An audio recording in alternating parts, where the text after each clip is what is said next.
Grr. Hey dolls, it's me, Wilma Fingerdoo, with another Makeup and Movies. This week, the makeup is finally my Club Nebula palette from Angelica Nyqvist. For those of you who don't know who she is probably one of the hardest working women on YouTube. She uploads 5 videos a week. I'm going to put a link to her YouTube channel just up here.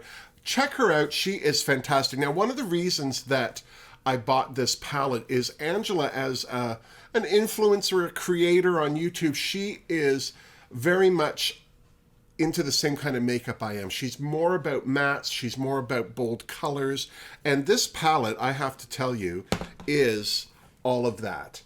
It has sold out twice online. If you go to the Kaleidos website, I think just recently it was restocked for a third time, but at this point it may be out of stock. I'll have a link to Kaleidos in my description down below. But I got this the first time it was made available. Most of you eagle-eyed makeup lovers out there has seen the Kaleidos box and said, when are you going to be playing with that? I'll tell you, she got it right in this. There are some fantastic colors in here. I'm going to be sticking mostly to blues. I'm also going to be using, she's got these shimmers. I'll tell you, I'm not a shimmer girl, but these shimmers are spectacular. This cantaloupe shimmer, the orange, this neon. I've worn this neon a few times. Anytime any of you have complimented me on a green makeup look, this was involved. There's also no black or white eyeshadow in here, which is fine because I have black and white eyeshadows. I don't need another palette taking up space. This taupey color is fine. It's a great blending color if your skin tone can take it. But I'm going to be playing with this today. As I say, I'm going to be using mostly the blues. I'm going to be using this blue shimmer, the blue glitter as well, and this fabulous highlight. Most of these shimmers here are all toppers. They go on top of a color beautifully, but they're also, this one is fantastic for highlight or tear duct highlighting. So that's what I'm going to be using from this today. Now, today's movie, classic, speaking of black and white, All About Eve. This is one of those films I can't ever remember not being aware of it. It was released in 1950 by 20th Century Fox, and it was directed by Joseph L. Mankiewicz. And it's based on a short story called The Wisdom of Eve that a woman by the name of Mary Orr, she was an actress as well, but she had it published in Cosmopolitan in 1946. So Mankiewicz saw that, liked it, and wrote the screenplay. Now, of course, as you know, it stars the one and only Bette Davis. And the thing that's so great about this movie for Bette Davis is that Bette Davis, more or less, I think, felt her career was over. She was turning, was she 40? She might have been a little older than 40. And at that time in Hollywood, women weren't really expected to have careers past 40. They put everybody out to pasture at a certain age. And Bette Davis wasn't exempt from that. And she wasn't even the first choice for this movie. Originally, they had booked Claudette Colbert to star in this movie. And Claudette Colbert is not the same kind of actress as Bette Davis. She is known to be a little more, I don't want to say wholesome or pleasant or user-friendly, but Bette Davis was known for playing very strong roles. And initially, when they were creating the movie All About Eve, the character of Margo Channing was a little more demure, a little more ladylike, a little less self-preserving, I would say.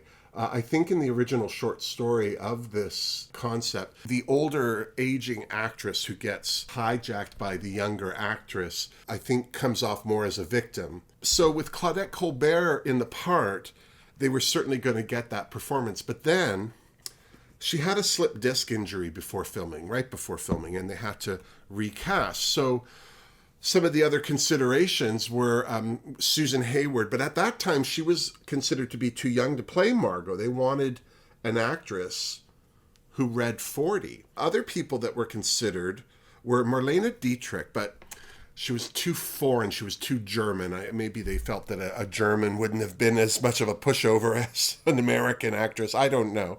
But they considered her for a hot minute and then went No. Barbara Stanwyck was another actress that they considered who I think would have been a good replacement for Claudette Colbert, but would have done a much milder character that the original script, I think, called for. A couple of other people. Tallulah Bankhead and Joan Crawford were also considered. So clearly, by the time they got to Tallulah Bankhead, they were thinking that this character could be actually stronger or more self-preservationistic, is that a word, than the original story had thought. What's funny to me as well is they went through all those actresses before they even thought about Bette Davis. Tells you what kind of reputation she had. I mean, the hard thing with Bette Davis was that she had an opinion and wasn't afraid to tell people what it was. And all of these things make up the character of Margo Channing, but it doesn't make for an easy person to work with. And one thing that's true about Hollywood, even to this day, is they like their job to be easy, no matter what they're doing, no matter how easy it is to begin with. Co-starring alongside Bette Davis in the title role of this movie was Anne Baxter as Eve Harrington. And this character is one of those characters that needs to be played by somebody you're not going to expect to be a bad person, because the whole beginning of the movie is Eve Harrington being this quiet, mousy, scared little creature who's just clearly a fan and quite content to live in the shadows. Another person that was cast in the movie, and I think she was a great choice, Celeste Holm. Celeste Holm is another actress who did movies, but she was much happier to do theater. So I thought having her do a role in a movie about the theater was appropriate. Another character in the movie that to me is such a standout and the movie would be different if she wasn't in it, is Thelma Ritter, who played Birdie. She was a theater actress and, not of any great note. I mean, she worked and she was well liked by producers and directors. Mankiewicz, when he was rewriting the original short story into a screenplay, he wrote the character of Birdie, who is Margo Channing's assistant. He had Thelma in mind for it. Another character in this movie, which is almost insignificant, and in fact, if anyone else had played it, we wouldn't talk about this character at all because she's so unnecessary. But it's the character of Ms. Caswell. It was played by Marilyn Monroe. Marilyn Monroe was a complete unknown at the time. I think at this point she'd maybe been in monkey business, maybe not yet, but she wasn't a name. And she wasn't famous by any means. Like, anyone could have played this part. And in fact, Angela Lansbury almost played it. She was up for the role. And I don't know what the reasoning was before for her not to.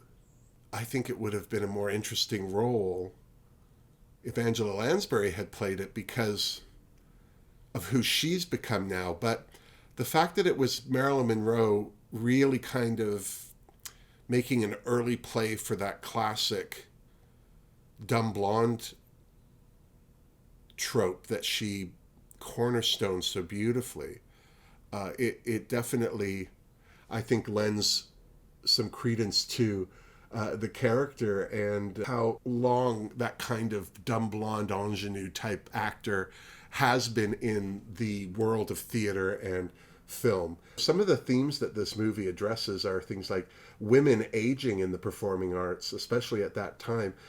I'm trying something new. I just want to warn you with my eyes. I'm going to do a smoky eye. I want to use this blue, this gorgeous, it's called Void. If you've never used any of the products from e.l.f., I have to tell you, I have been, and I really, really like them. A, they're so inexpensive.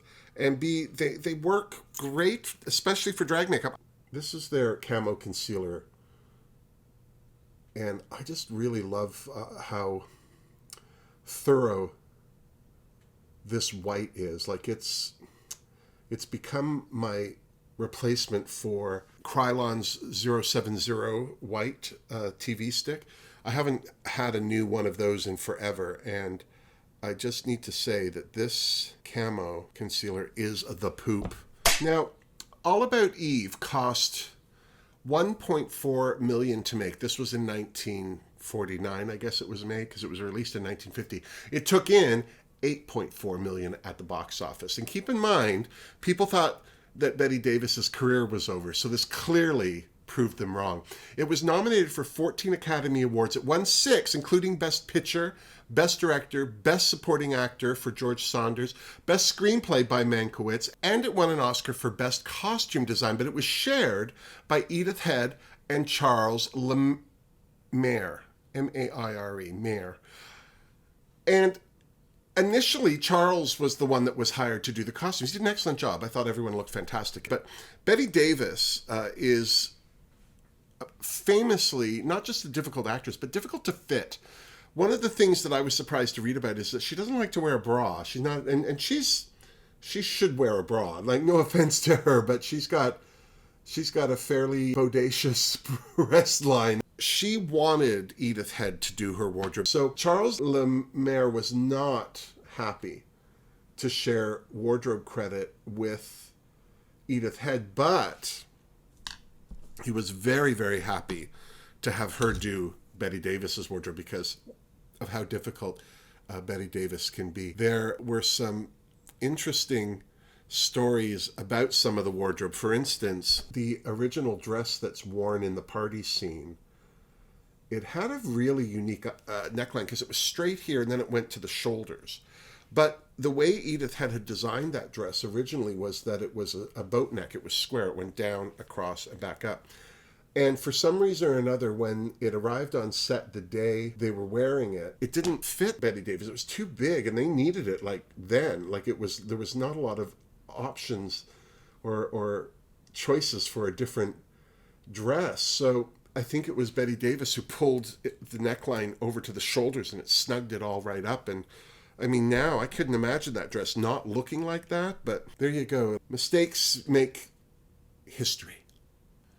Now, as I've said before, a good movie for a drag queen has great lines in it, and a lot of this script is credited to Mankiewicz, who also directed it. The one line, it's so funny, like there's one huge quotable line from All About Eve. Every drag queen worth her salt of a certain age has said it on stage more than a couple times, and that line is, "Fasten your seatbelts, it's going to be a bumpy night." There are lots of great lines in the movie. Now, mind you, most of them are said by Margo Channing because even though this movie is called All About Eve, it's really her story to tell. Along with "Fasten your seatbelts," some of the other great lines she says are, "I detest cheap sentiment."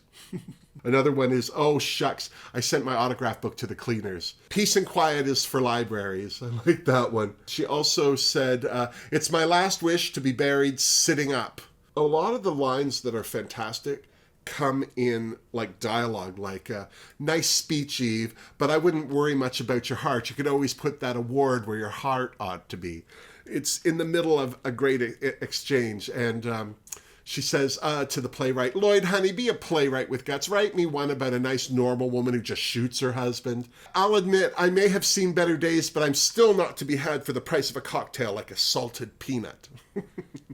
Marilyn Monroe has a great line. "You won't bore him, honey. You won't even get a chance to talk." She says that about Addison DeWitt. Thelma Ritter has a great line with Bette Davis where she says, "I don't have a union, I'm slave labor, but the wardrobe women have got one, and next to a tenor, a wardrobe woman is the touchiest thing in show business." She's not wrong. I say that as a wardrobe person. As I said, this is a movie about the theater. It opens up on an awards ceremony for the theater. The first time we see all these characters is all of them sitting at this awards ceremony staring at Eve as she wins her little award, and they're all like, and none of them seem particularly invested one way or the other. Eve Harrington gets up to receive her award, and as she goes to take it, the camera freezes and it fades out as Karen, played by Celeste Holmes, reflects on the first time she met Eve at a theater backstage, entering the stage door. And the character of Eve pops out and introduces herself and more or less explains herself to Karen and says, how much of a fan she is, and she's seen all of the performances of this one play. And she says, all of them? Like, there's other plays. And Eve says, well, not starring Miss Channing. And of course, Karen says, well, you have to meet her, and takes her backstage. Meanwhile, they're backstage. There's Bette Davis and the writer of the play, Lloyd. They're all just talking as Bette Davis is getting out of her makeup. She's still got her wig tape on, and I think her face is covered in cold cream, so she doesn't look great. But there's Bertie back and forth from the bathroom to the room, bringing things she needs, taking things she's finished with out of the way. And Celeste Holmes as Karen just walks in, leaving Eve outside just for that minute, and the talk turns somehow to fans, and Bette Davis, as Margo Channing says, autograph hounds. And Celeste says, well, one of them's outside the door, and she turns to Bertie and says, give her the heave-ho. And the long and the short of it is, Karen brings Eve into this inner sanctum, and she tells them all of her sad tale of working at a beer factory as an accountant or a receptionist or some such thing, and how her husband, who was in the army, was killed. And Bertie at one point says, well, that story's got everything except the bloodhound snapping at your heels. And in the course of all this, Bette Davis's boyfriend shows up. He's a theater director, but he's also on his way to Hollywood to direct his first movie.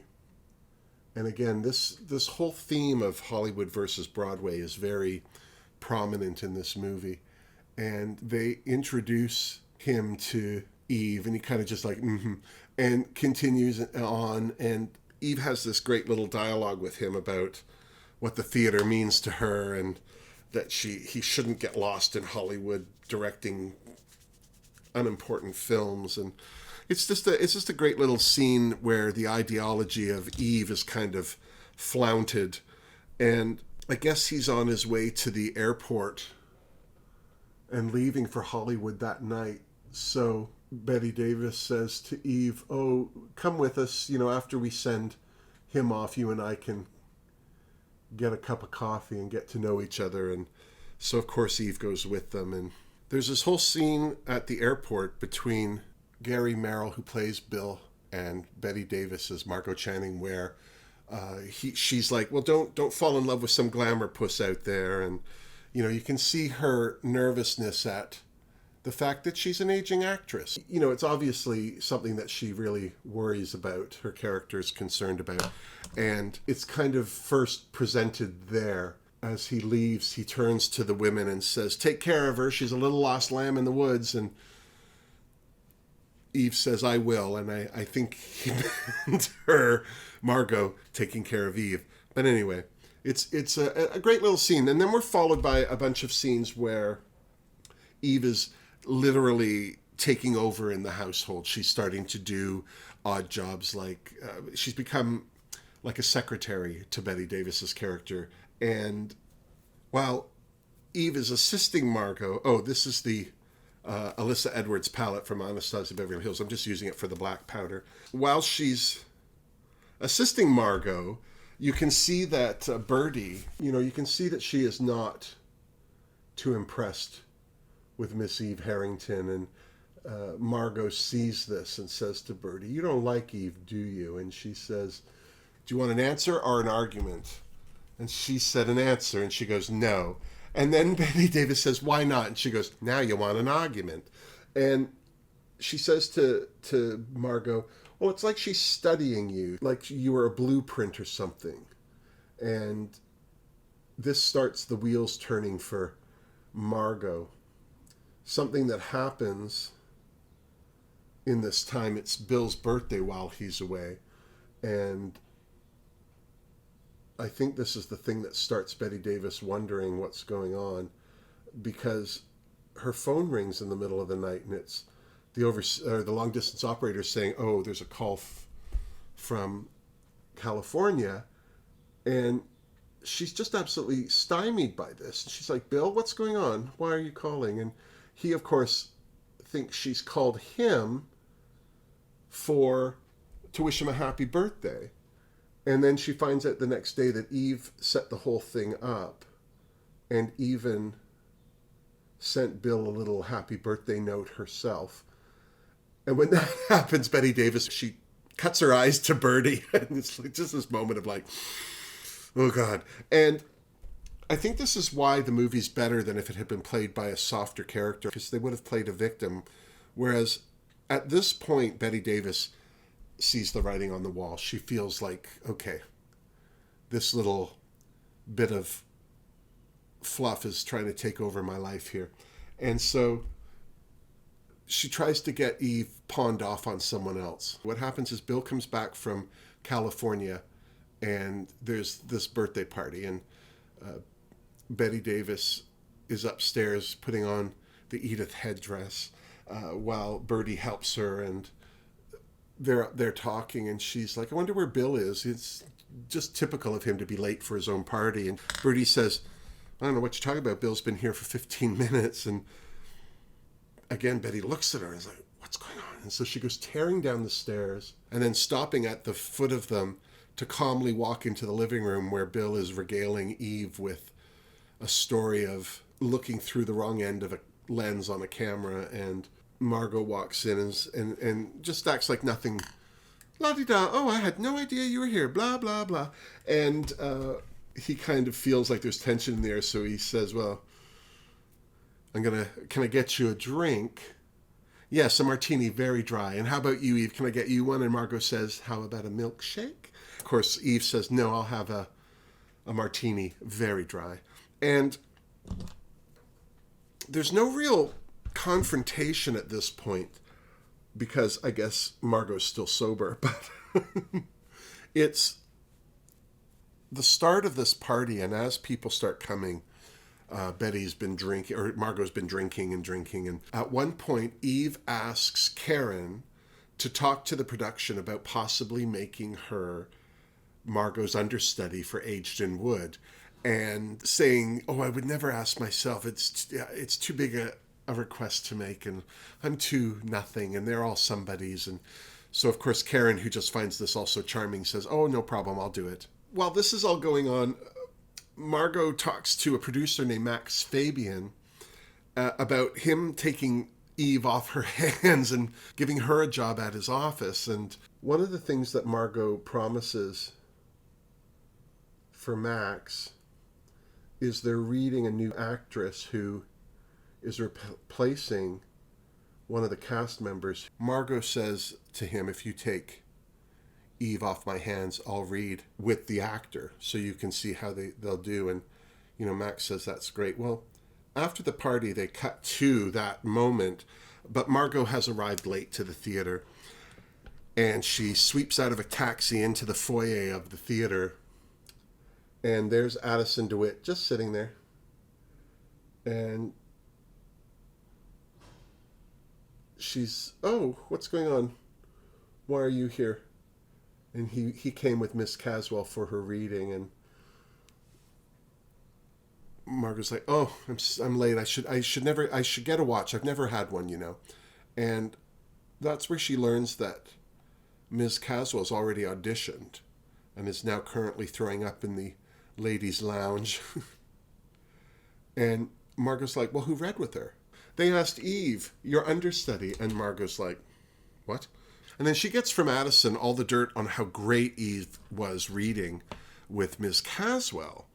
And she's a little put out, like, what's happening? What's going on? Why? So she goes into the theater acting like she had no idea what was going on, that she's there to read. She apologizes for being late and hopes that she hasn't held them up. And meanwhile, Bill and Lloyd are talking about not Ms. Caswell's audition, but Eve's. And Margo's, what do you mean, Eve? And they're like, well, she's your understudy. It's like, oh, I had no idea. And it all ends up in this huge fight where Lloyd says, at what point do actors think that they've written the play? And she says something along the lines that when they have to reimagine it and reinvent it to make it interesting so the audience doesn't walk out. It's just very insulting back and forth between the two of them. And Max Fabian's like, well, this is a conversation for lawyers, and it's just very, very aggressive. And the whole time, Eve's been kind of off in the wings, and she just sneaks out. She just clearly, obviously avoids this whole situation. And then Lloyd's back home with Karen, and they're talking. As Lloyd tells her about how Margo was, Karen starts to get a little miffed by the whole thing, and that Margo needs something to take her down a peg or two. And then starts to plot this scheme to teach Margo a lesson by having her miss a performance and having Eve go on in her stead. So that's what she does. Margo was scheduled to go away. Her and Bill were scheduled to go away with Karen and Lloyd to their place in upstate New York. But Bill didn't go. And then apparently there was nothing for the rest of them to do while they were there except make up. So they do. And as they're driving Margo back to the train station,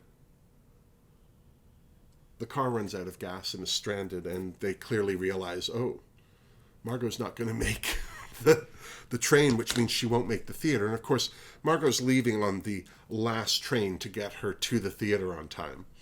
She's not in a rush, do you know what I mean? And so the car's broken down in the middle of nowhere. Lloyd goes off to see if he can find a farmhouse that might have some gas they can use.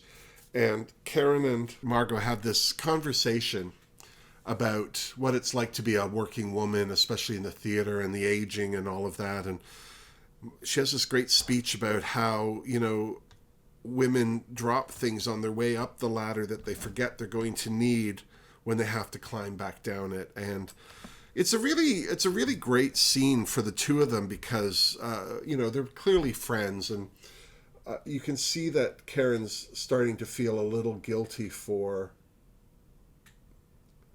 what she's done because this is all her fault. I mean, you can tell when the car runs out of gas that she drove it around until it was empty. And the next day, Karen's on her way to the 21 Club for lunch with Margo and runs into Addison and Eve as they're leaving. Karen asks Eve, oh, well, how did it go? How was the show? How did you do? And Addison says, oh, here, you can read about it in my article. And she's like, read about it? Because, who would read about an understudy performing in a play? And then she starts reading the article as she's waiting for Margo. And then you see her just stand up and leave, like in a huff. She takes the article with her. And then we cut to Margo's apartment, and there she is in front of Karen reading the quotes. All these hateful things that Addison has said about Eve's fabulous performance, and she just gets more and more distraught by this whole thing. And that's when Bill shows up. He comes running up the stairs and looks at Margo and says, oh, I came the minute I read that piece of trash. And she starts crying, and he says, there, Bill's here now. And Karen quietly leaves as Bill comforts a very distressed Margo. We cut to Karen and Lloyd in their apartment, and he's trying to defend himself. She's clearly had a word or two to say to him, and he's now trying to defend the whole thing. And Karen won't buy any of this. The veil is off as far as Eve is concerned for Karen. She realizes what's what, and she and Lloyd have a huge fight over the fact that Eve wants to now do his next play. I think it's called Footsteps on the Ceiling or some such thing. And Karen's like, you are not to give that contemptible person this part. That's Margo's part. And he's like, well, of course not. And she didn't ask. It came up in conversation. Of course it just came up in conversation. Of course she wouldn't ask. And Lloyd says to Karen that, well, I told her that it's not his call to make, that all of his that Karen had made him promise to give the part to Margo, and that if there was going to be any change in the casting, that Karen would have to be the one to do it. And then we get, I guess the phone rings and Lloyd answers it, and it's Margo saying that he wants Karen and Lloyd to meet her and Bill at the Cub Room after the theater, which apparently is not something Margo does because they're both a little like, well, why does she want to meet us at the Cub Room? So we cut to the Cub Room and they're all sitting there, and we realize at this point that Bill and Margo are going to get married, finally. And everyone's oh so happy. And just at kind of like the height of their congratulatory moment, the waiter comes up to Karen with a salver and a note, and it's from Eve.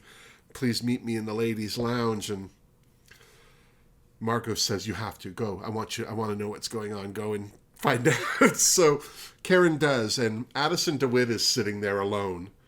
Clearly he's come to this restaurant with Eve, and Eve's now upstairs in the bathroom. And as Karen walks by, he stands up to say, oh, hello, and she just breezes right by him, doesn't even look at him. And then he looks over and sees the rest of them sitting there, and he raises his glass and a toast, and Margo grabs a green onion off of Karen's plate and bites it, and then sticks it up in the air like, up yours, buddy. And Bill's like, why should I suffer? And he grabs an onion too and does the same, and they all stare at him. And then we cut to the bathroom, and there's Karen looking around for Eve, and Eve says, oh, I didn't think you'd come. And she's like, well, what is it? You know, clearly Karen's not buying it from Eve anymore, and Eve is, I guess, making an attempt to kind of blow the whole thing off as something that Addison went out of his way to orchestrate, twisting her words and that. But it gets to a point where Eve just out and out says that she wants to play this character in Lloyd's new play, and she's like, well, that's ridiculous. She goes, is it? If you don't tell Lloyd to let me play it, I'm going to tell everyone what you did as far as sabotaging Margo getting back to the theater. And then Karen's like, oh shit. And you know, because Margo is Margo, she's not going to take that kind of news well. And so when she gets back to the table with Margo and Bill and her husband Lloyd, Margo says to Lloyd, you know, listen, I'm going to be a respectable married lady now. I can't be doing plays all the time. So she says, listen, I'll tour this one for a year if it helps you, but I don't want to play your new play. And this is a great scene because Celeste Holmes starts laughing because she can't believe that she won't have to say anything to Lloyd for Eve to get this role, but also that with all that plotting and all that subterfuge, that it's actually naturally just going to happen.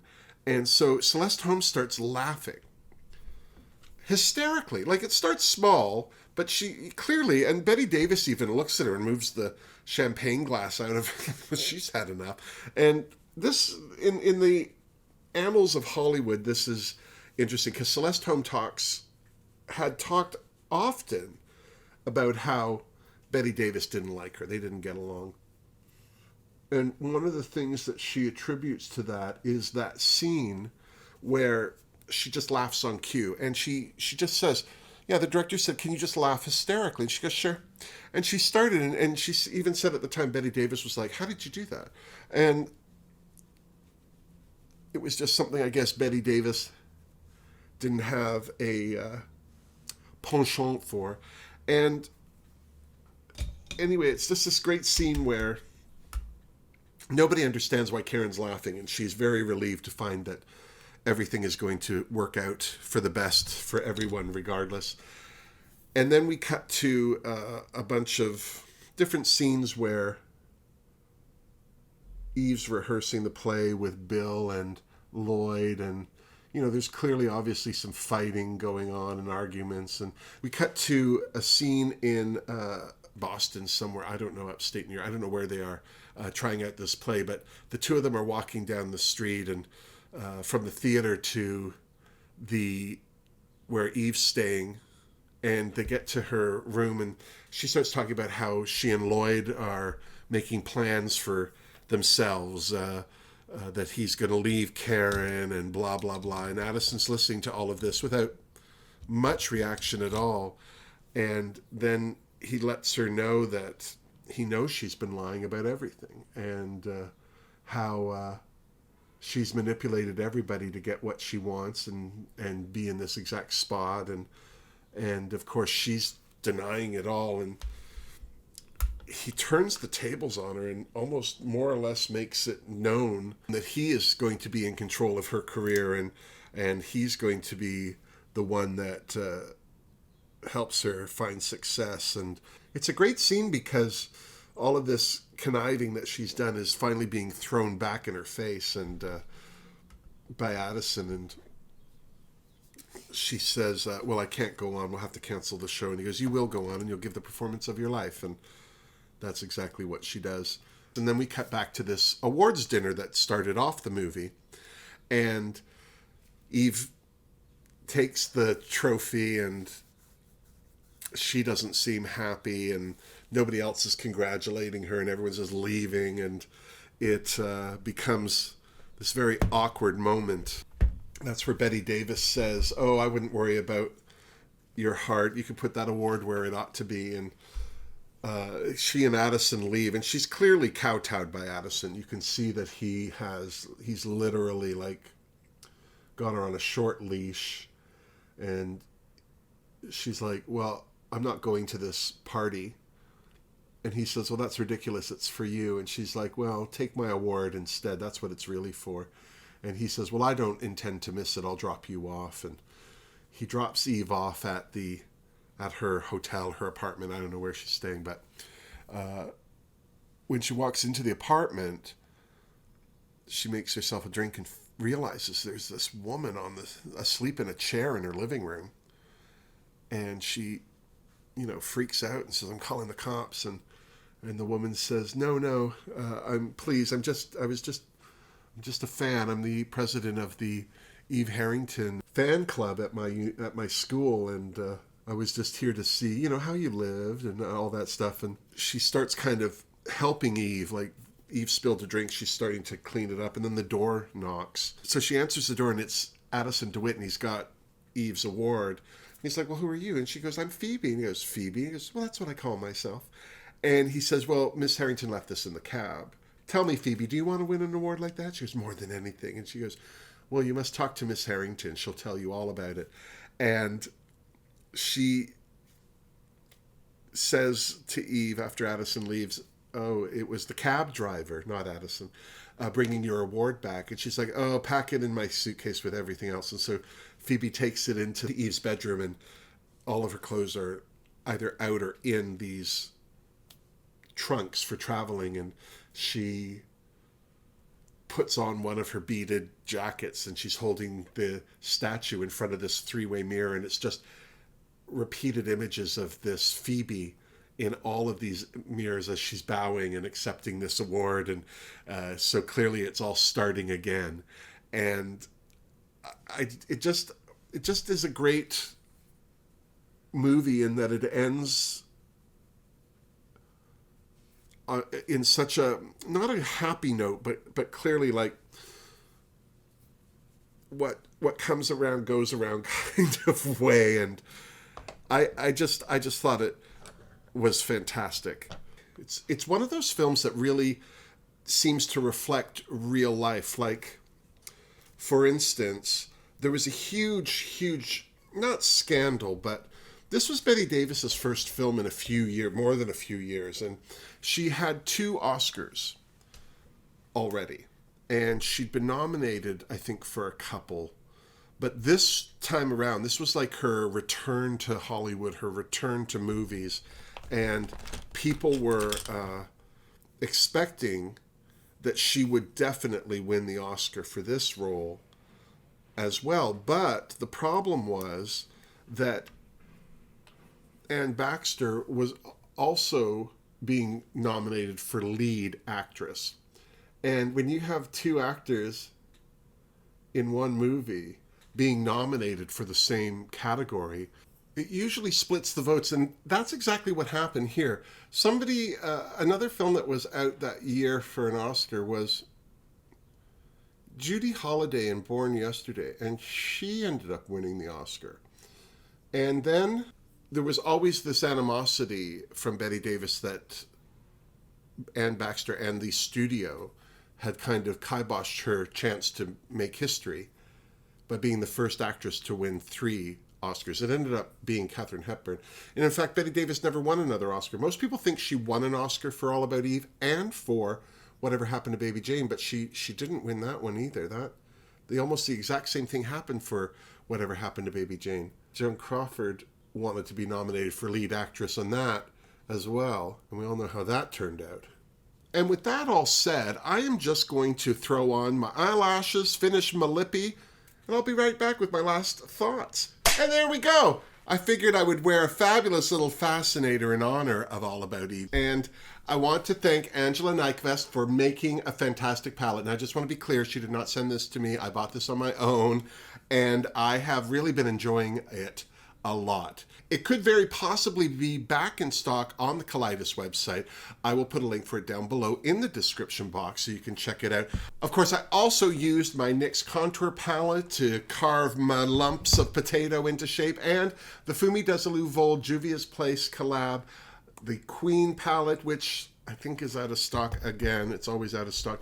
And as I've always said, the Alyssa Edwards palette from Anastasia Beverly Hills has the most fantastic black and white. The rest of the colors in here are all great. I'm not saying that they aren't, but the black and the white in here, if you have this palette and 1 or 2 others, you probably never need any more makeup again. Now, about All About Eve, I just want to say one last few things about it.